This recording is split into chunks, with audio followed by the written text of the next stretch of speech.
आपने संत एकनाथ जी का नाम सुना होगा। उनकी एक कहानी है।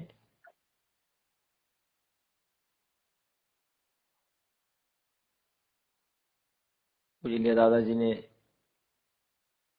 समझाया है भगवत गीता के माध्यम से। 15वें अध्याय में श्लोक है, सर्वस्य चाहम हृदि सन्निविष्टा मत्ता स्मृति ज्ञानमपोहनम च वेदैश्च सर्वैरहमेव वेद्यो वेदांत कृत वेद विदेव चाहम।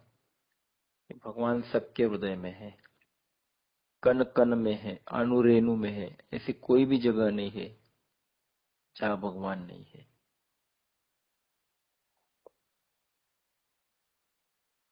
सब जगह है। तो इसका अनुभव करना, ये बोलना तो बहुत आसान है, पर इसको समझना ये आसान नहीं है। एक बार जब काशी विश्वेश्वर यहाँ से संत एकनाथ तो वहाँ का जो पवित्र जल है वो लेकर रामेश्वर, तीर्थ क्षेत्र रामेश्वर को जा रहे थे।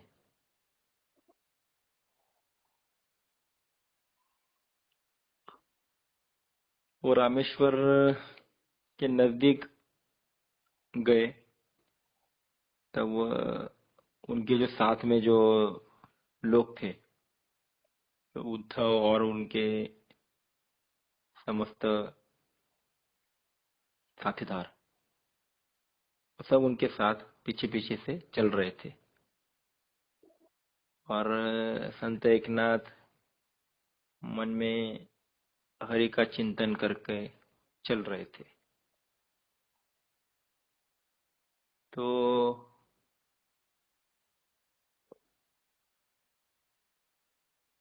उन्होंने देखा रास्ते में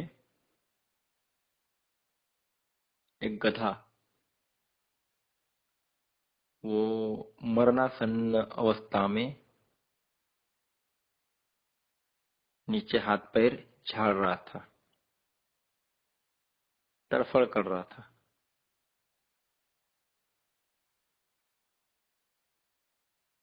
वहां कहीं भी पानी नहीं था और उसको पानी पीना था। उसको पानी नहीं मिला, इसलिए वो उसकी तड़फड़ चल रही थी। और ये देखने के बाद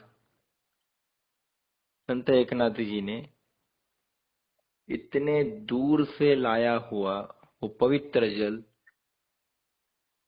जो अभी रामेश्वर यहाँ अर्पण करना था, और वो रामेश्वर नजदीक ही था, तो वहां ले लेकर जो आए थे डालने के लिए, तो उन्होंने क्या किया, वो जो पवित्र जल था वो गधे के मुंह में डाल दिया। और सभी जल गधे के पेट में जाने के बाद उसको फ्रेश लग गया, अच्छा लग गया। जैसा प्यासे को पानी पिलाने के बाद कैसा फीलिंग होता है, हमको भी बहुत गर्मी में आने के बाद अगर एक ठंडा जल मिल जाता है तो कैसा मस्त लगता है, वैसा गधे को लग गया। वो तुरंत खड़ा हो गया और वहां से भाग गया। तभी पीछे से उनका लड़का उद्धव और वो सब साथीदार आ गए, और उन्होंने देखा कि अरे, इतने दूर से लाया हुआ जल आपने गधे को पिला दिया, अब ये तो सब फुकट में गया। हम इतने दूर से यात्रा करके आए तो ये सब निष्फल हो गई। वो बोलने लगे, ऐसा क्यों किया आपने, ये गधे को क्यों पानी पिलाया है, तो भगवान के ऊपर चढ़ाना था। तो इसके ऊपर संत एकनाथ जी स्मित हास्य करके बोलने लगे, अरे भगवान सब जगह है। हम बार बार सुनते आ रहे हैं कि जो हमारे अंदर है वो जानवर में भी है। ये आपको मालूम है, फिर भी आप ऐसा वर्तन कर रहे हो। अगर समय पर आपको याद नहीं आता है तो वो ज्ञान किस काम का। ये 2 पैर का है, वो 4 पैर का है, ये बैल है, वो गधा है, ऐसा भेद क्यों करते हो। मैंने इसे पानी पिलाया तो मेरी पूजा जो रामेश्वर की थी वो यहाँ संपन्न हो गई। शरीर के बारे में अगर सोचोगे तो राजा का देह और गधे का देह ये तो एक समान ही है, क्योंकि दोनों ही नष्ट होने वाले हैं। पर उसके अंदर का जो चैतन्य होता है वो कभी नाश विनाश नहीं होता है, वो व्यापक है। उसको पहचानो और भेद को दूर करो।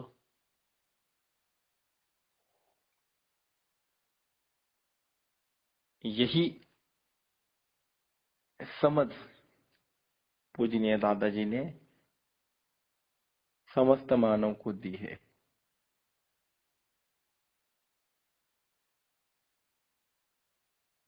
दादाजी ने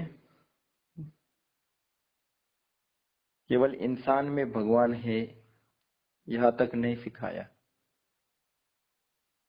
तो उसके आगे समस्त सृष्टि में भगवान है। ईशावास्य सर्वम,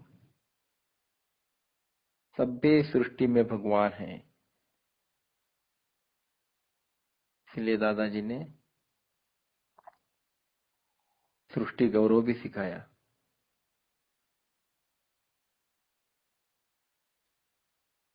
हमारी संस्कृति में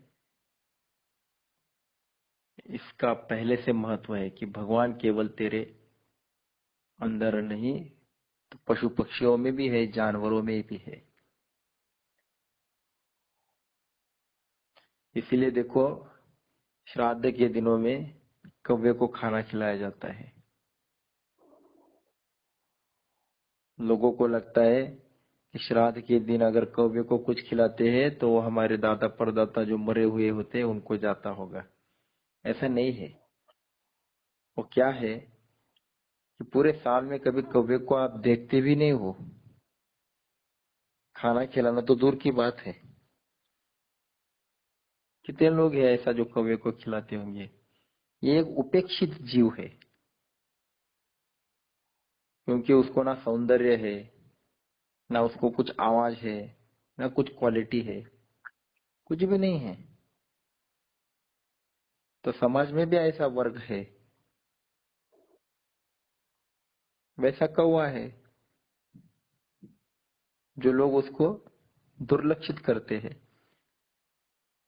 तो हमारी संस्कृति इतनी पवित्र है, ऋषि मुनि इतने विचारों से ग्रेट है कि उन्होंने श्राद्ध के बहाने कव्य की भी चिंता की कि अरे भाई इस बहाने तो तू खिलाएगा, ऐसे पक्षी को खिलाएगा जिसको ना रूप है, ना रंग है, ना आवाज है, कुछ क्वालिटी नहीं।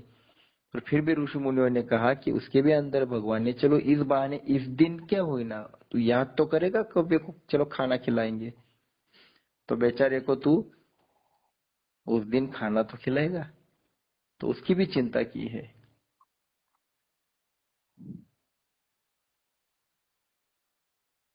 तू सांप को मारेगा क्योंकि वो उसके अंदर जहर है, तो उसकी भी चिंता की, अरे उसमें भी भगवान है। उसको भगवान शंकर के गले में डाल दिया, लोग पूजा करने लगे। ये ये ऋषि मुनियों की व्यापक दृष्टि है कि आप लोग कम से कम इनको मारेंगे तो नहीं। जिनसे कुछ फायदा नहीं उनके भी अंदर भगवान है, ये देखने के लिए ये सब चीजें बनाई है। आप अगर फिर गणेश जी को जो घास चढ़ाते हो, उसको दुर्वा कहते हैं, उसको भी पवित्र बना दिया कि अरे ये भी भगवान की है, ना उसका कुछ फायदा है, कुछ भी नहीं। फिर भी जिसका फायदा नहीं उसको भी भगवान के ऊपर चढ़ा दिया कि नहीं ये भगवान का है। इस सबके अंदर भगवान को देखने की दृष्टि, ये पूरी सृष्टि गौरव, सृष्टि में भगवान है, ये देखने की ये शिक्षा है। हमारे ऋषि मुनि पागल नहीं थे जो कौवे को खाना खिलाए, गाय को खाना खिलाए। लोग कहते हैं गाय में अगर भगवान है तो क्या दूसरे जानवर में नहीं है क्या? पर ये क्या है कि अरे भाई कम से कम तू दूसरे किसी जानवर को ना खाना खिलाए, पर कम से कम गाय को तो खिला। तू बाकी सबको खिला सकता है तो जरूर खिला, पर कम से कम गाय को तो खिला, नहीं कोई खिला, किसी को खिला सकता है तो ये शुरुआत है कि अगर आप गाय में भगवान देखते हो तो बाकी भी जानवर में भगवान देखने की ये शिक्षा होती है। पर लोग यही अटक जाते हैं कि नहीं गाय में भगवान होता है। अरे भाई दूसरे भी जानवर में भगवान है, ये देखने की कला है। इसलिए संत एकनाथ ने गाय थोड़ी देखी, गधा देखा ना, तो गधे में भी भगवान है, उसको पानी पिला दिया, हो गए, बोले मेरी रामेश्वर की पूजा। पूजनीय दादाजी ने तो वृक्षों में भी पानी, वृक्षों में भी भगवान देखने की कला सिखाई कि अरे पूरी जिंदगी भर तू पेड़ों की पेड़ों का इस्तेमाल करता है, जन्म से मरते दम तक हर वक्त पेड़ हमारे काम में आता है। दादाजी कहते तू स्वार्थ की नजर से उसको मत देख, निस्वार्थता की दृष्टि से देख, कृतज्ञता की इस दृष्टि से देख, उसके भी अंदर भगवान है। पेड़ तुझे सब कुछ देता है, बदले में कुछ नहीं मांगता है। ये निरपेक्षता का सद्गुण, क्वालिटी, उससे तू सीख कि वो सिर्फ दे रहा है पर ले कुछ नहीं रहा है। ये सीख तू। खुद गर्मी में खड़ा रहता है, दूसरों को छांव देता है, ये बात सीख तू। तुझे भी घिसना है, तकलीफ हो जाए, पर दूसरों को तुझे सुख देना है। इतने फल होने के बावजूद भी झुका रहता है। उसी प्रकार तेरे अंदर अगर कुछ क्वालिटीज आ गई है, ज्ञान बढ़ गया, वित्त पैसा बढ़ गया, जितना बड़ा बन गया उतना तू तू नम्रता से जीना सीख। तेरे अंदर विनम्रता होनी चाहिए।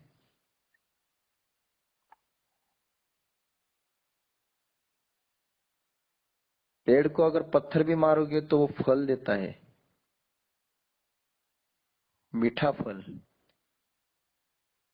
खुद को जख्म हो जाएगी पेड़ को, पर दूसरों को फल देगा। ये भी तू सीख। जैसे जैसे तू बड़ा होने लगेगा, लोग तुझे तकलीफ देना चालू करेंगे, तो भी तू उनको प्यार दे। हो गई तुझे तकलीफ तो भी चलेगा, उनको प्यार दे। ये तुझे पेड़ से सीखना है। ये पेड़ हमें सिखाते हैं।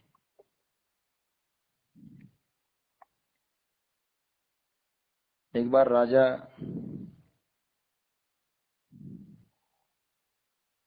ऐसा ही जंगल में जा रहा था, तो अचानक जंगल में जा रहा था तो अचानक एक पत्थर कहीं से आ जाता है और उसके माथे पे लगता है और खून बहने लगता है। तो राजा के सैनिक गुस्सा हो जाते, तुरंत इधर उधर देखते पत्थर कहाँ से आ गया। तो आजू बाजू ढूंढते तो वहां एक बुढ़िया औरत उनको दिखाई देती है, उनको पकड़ के ले आता है। तो उसको वो बुढ़िया औरत वो इतना डर जाती है। एक तो उसके अंदर प्राण ही नहीं रही, एकदम दुबली पतली, को पकड़ के ले आते राजा के सामने।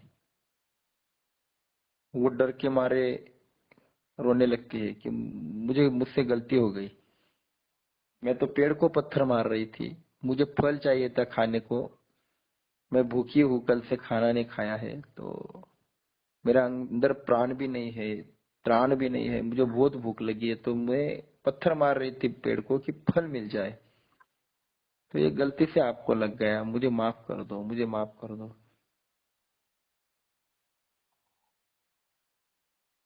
ये राजा रंजीत सिंह की कहानी है। तो राजा ने उसको देखा, कारण पता चल गया पत्थर क्यों मारा, तो उसने उसको सैनिकों को कहा इसे छोड़ दो, और सैनिकों को कहा कि इसके पूरे जिंदगी का खर्चा उठाओ और इसको रोज खाने को मिलना चाहिए, इसकी व्यवस्था कर दो, और उसको छोड़ दिया। तो प्रधान ने कहा कि महाराज जी आपने ऐसा क्यों किया?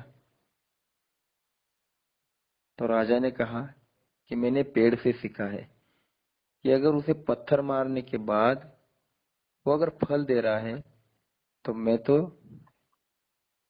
पूरे राज्य का राजा हूँ, तो इस औरत का ख्याल रखना भी मेरा कर्तव्य है। इसलिए उन्होंने उसकी पूरी व्यवस्था कर दी, उसका खाना खिलाने की व्यवस्था कर दी। तो राजा भी पेड़ से सीख गया कि यार पत्थर मारने के बाद अगर फल देता है तो मैं क्यों नहीं दे सकता हूँ। तो ये विनम्रता जीवन में आती है। लोग कहते हैं पेड़ में कैसे भगवान होता है, पेड़ में भगवान है। दादाजी ने कहा कि पेड़ में वासुदेव है, भगवान है। एक एक एक अनपढ़ औरत को एक डॉक्टर ने पूछा था, ये आप कैसे लोग हैं, ये पेड़ की पूजा क्या करते हो? कहते हो उसमें क्या भगवान है, कौन सा भगवान है इसमें? तो औरत ने उसको बोला, वो अच्छे विचारों का ये बांटने का काम जो है वो करने वाली थी। तो उसने कहा, वो भी स्वाध्यायी थी, भाव फेरी कर रही थी, तो उसने कहा कि डॉक्टर साहब एक बात बताइए, अगर नीचे का पानी ऊपर की मंजिल पर ले जाना होगा तो अपने आप जाएगा क्या? उसको शक्ति लगेगी कि नहीं? एक तो मोटर लगानी पड़ेगी, या आप बाल्टी भर के लेके जा सकते हो, अपने आप कभी नहीं जाएगा। तो फिर पेड़ों में नीचे जो जड़ का पानी होता है, जो मूली जो होती है वो खींचती है, और ऊपर ऊपर का लास्ट जो पेड़ का भाग होता है, शाखाएं जो होती है, वहां तक पानी कैसे जाता है? तो बोले ये तो केशाकर्षण होता है। तो बोलिए केशाकर्षण नहीं, इसी को ही हम केशवाकर्षण कहते हैं। केशव मैंने भगवान, यही वो भगवान की शक्ति है जो आपको नहीं दिखाई दे रही है। नीचे का पानी ऊपर जो जाता है पेड़ पे, तो वो भगवान लेके जाता है, उसके अंदर भगवान है।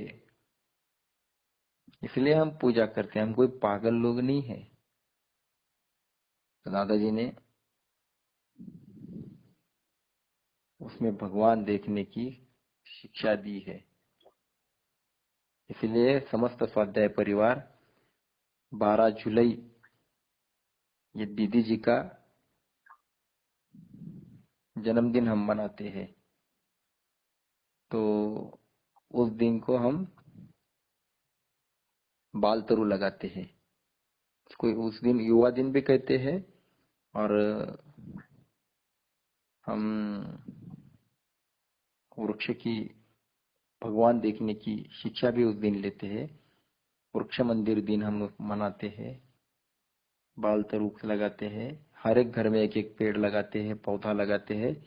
और उस दिन से 19 अक्टूबर दादाजी का जन्मदिन है, तो 19 अक्टूबर ये 100 दिन हम पति पत्नी मिलकर उस वृक्ष को नारायण उपनिषद कहकर रोज पानी देते हैं, अपने पुत्र की तरह उसको बढ़ाते हैं, उसे प्यार करते हैं और बड़ा होने के बाद उसको हम एक अच्छी जगह लगाते हैं जहां वो बड़ा हो जाए, उसका ख्याल रखते हैं।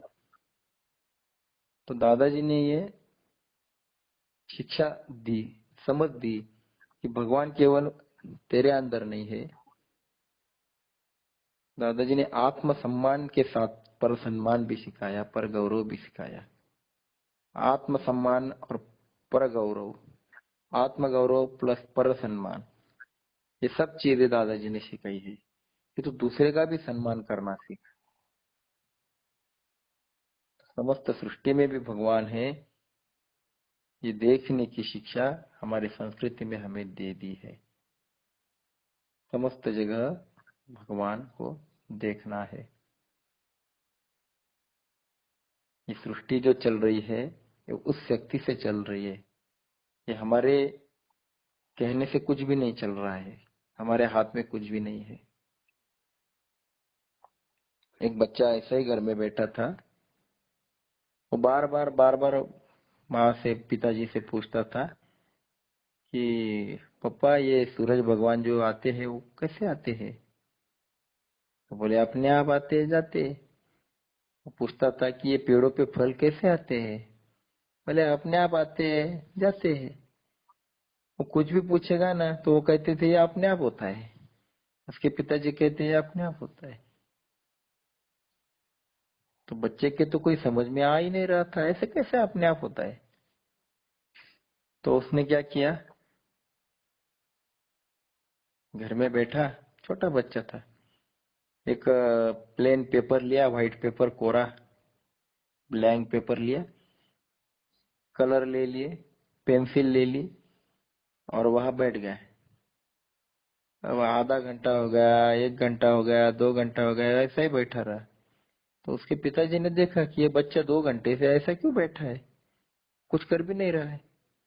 तो उन्होंने पूछा कि बेटा तू क्या कर रहा है, ये सब पेंसिल कलर कागज लेके तू कब से बैठा है, कर भी कुछ नहीं रहा है, तू क्या क्या कर रहा है, तेरे मन में क्या है, क्या चल रहा है?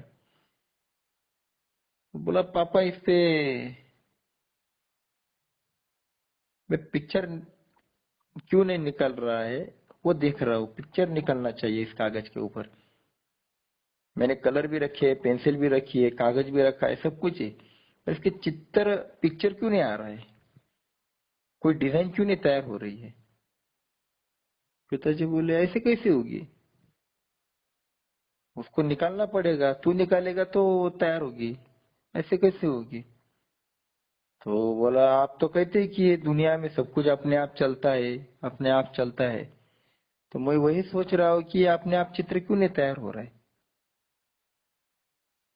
तो उसके पिताजी को अकल आ गई कि साधारण चित्र भी अगर अपने आप नहीं निकल सकता है, उसको निकालने के लिए भी कुछ करना पड़ता है। जब तक हम नहीं निकालेंगे तब तक कागज पे चित्र कहाँ से आएगा? इसी प्रकार ये जो सृष्टि है ये अपने आप कैसे चलेगी? उसके पीछे भी तो कोई शक्ति होगी ना। अगर थोड़ा भी सूरज की गर्मी बढ़ गई तो पृथ्वी पर सब जलकर नष्ट हो जाएंगे, और थोड़ा भी सूरज अगर ऊपर जाता है तो या ठंड पड़ जाएगी। अगर चंद्र जो होता है, चांद, थोड़ा भी नीचे आ गया तो पृथ्वी के ऊपर का जो समुद्र है उसकी जो लहरें वो 100 फुट के ऊपर चली जाएगी और पूरी पृथ्वी पानी में डूब जाएगी। और चंद्र अगर थोड़ा भी ऊपर जाता है तो पूरी पृथ्वी बर्फ हो जाएगी। इतना इतना जो कंट्रोल है वो कौन कर रहा है?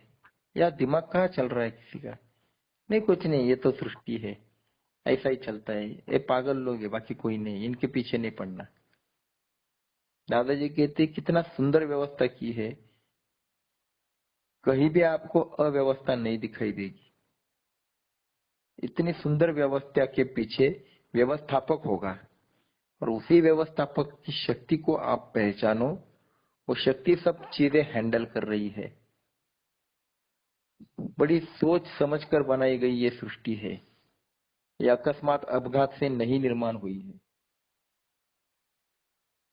इसके पीछे की शक्ति को आप समझो, महसूस करो। इतनी बड़ी सृष्टि चलाने वाली शक्ति ये हमारे अंदर है, तो हम तो हल्का नहीं हो सकते। हमें लगता है कि हम क्या है, किस झाड़ की मूली है, हमारे अंदर तो कुछ नहीं है, हमारी कमाई कितनी, हमारा घर इतना सा, मेरे पास तो कुछ नहीं है, लोगों के पास तो कितना कुछ है। हम खुद को हल्का समझते हैं। तो दादाजी कहते तू अपने अंदर के भगवान का अपमान कर रहा है, इंसल्ट कर रहा है। ये गलत सोच है। तेरे अंदर ऐसी भावना चाहिए कि मैं आधी रोटी खाऊंगा पर किसी के सामने नहीं झुकूंगा, क्योंकि मेरे अंदर भगवान बैठा है। किसी को मेरी जरूरत हो ना हो, पर भगवान को मेरी जरूरत है। ये समझकर तेरा तू आत्मसम्मान बढ़ा कि भगवान को मेरी जरूरत है। अगर उसको अगर जरूरत नहीं होती तो सवेरे तुझे उठाने क्यों आता? मरने देता, उठाता ही नहीं। पर ऐसा कभी होता है? भगवान आता है कि नहीं उठाने? वो किसी को पूछ कर आता है क्या, चलो मैं इनको उठाऊं क्या? नहीं। तो उसको तेरी जरूरत है। तू हल्का नहीं है, तेरे अंदर भगवान है। ये सोच अगर तू कायम रखता है तो खुद को हल्का नहीं समझेगा। भगवान कभी भेद नहीं करते किसी के साथ। हमें लगता है कि भगवान ने उसको दिया, मुझे क्यों नहीं? अरे वो कर्मों की वजह से मिल रहा है। तू ऐसे कर्म कर, तुझे भी देगा। भगवान केवल देने का काम करता है, भेद नहीं करता है। उसको अगर जलेबी खाते हुए मीठी लगेगी, वो कितना भी आमिर हो, तो तुझे भी लगेगी। ऐसा भेद तो नहीं किया है कि चलो पैसे वाले को ज्यादा मीठी लगती है और गरीब लोगों को तो कम मीठी लगेगी, ऐसा तो नहीं लगता है। राजमहल में सोने वाली राजकन्या, ये अगर बच्चों को दूध, उसके बच्चे को दूध पिलाती है तो उसको जो खुशी होती है, वो झोपड़ी में रहने वाली एक गरीब औरत को भी बच्चे को दूध पिलाते हुए वो खुशी होती है, बच्चे को, खुद के बच्चे को होती है। महल में सोने वाला राजा जब सोता है तो उसको जो आनंद मिलता है, वो जमीन पर सोने वाले गरीब आदमी को भी सोने का आनंद मिलता है। खाने का आनंद हो, सोने का आनंद हो, सब सेम है। अगर आप सवेरे उठने के बाद जो सूरज भगवान को दर्शन लेते हो, तो एक अमीर आदमी को जितना आनंद आता है उतना गरीब आदमी को भी मिलता है। कहाँ भेद है बताओ? भगवान ने भेद कहाँ दिए है? सभी जगह तो भगवान ने सेम दिया है। भेद तो हमारी अक्ल ने किए है। ये वो जात का है, वो धर्म का है, वो ऐसा है, वो वैसा है। ये भेद भगवान के पास कहाँ है? उसको क्या कीटाणु और क्या राजा।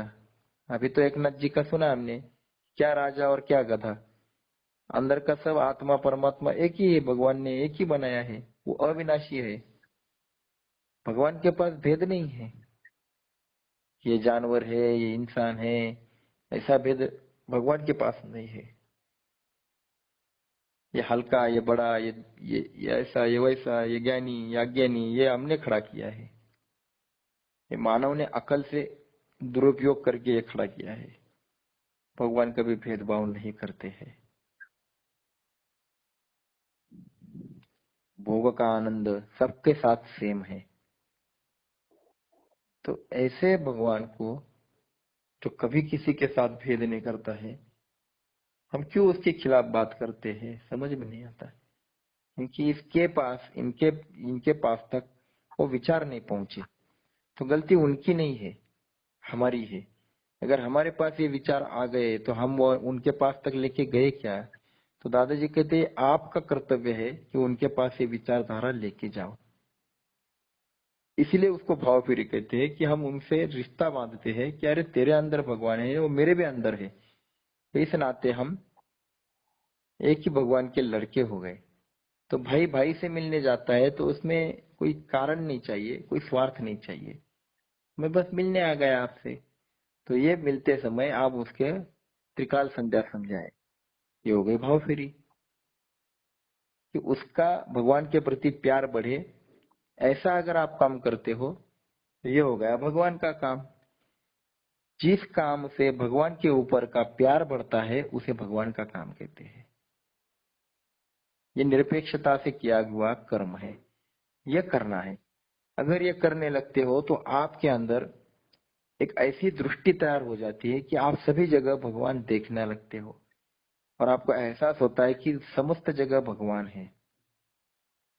और ये सीखना है तो दादाजी कहते हैं कि त्रिकाल संध्या करना पड़ेगा, क्योंकि सातत्य से की गई त्रिकाल संध्या से हमें भगवान का सामीप्य की अनुभूति होने लगती है कि अरे भगवान तो मेरे इतने नजदीक है और आज तक तो मुझे मालूम ही नहीं था।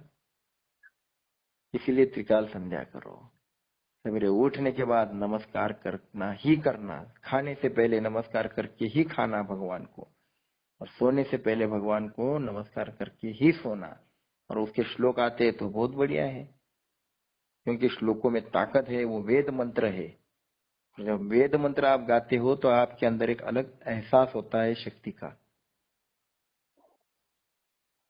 तो ये शक्ति का एहसास करना सीखो, समस्त जगह पे भगवान देखने की कला आपके अंदर लाओ और सर्वस्व चाह बुद्धि सन्निविष्ट का अनुभव करो कि भगवान मेरे अंदर है, वैसा सबके अंदर है। तो आज हम यही रुक जाते हैं। जय योगेश्वर।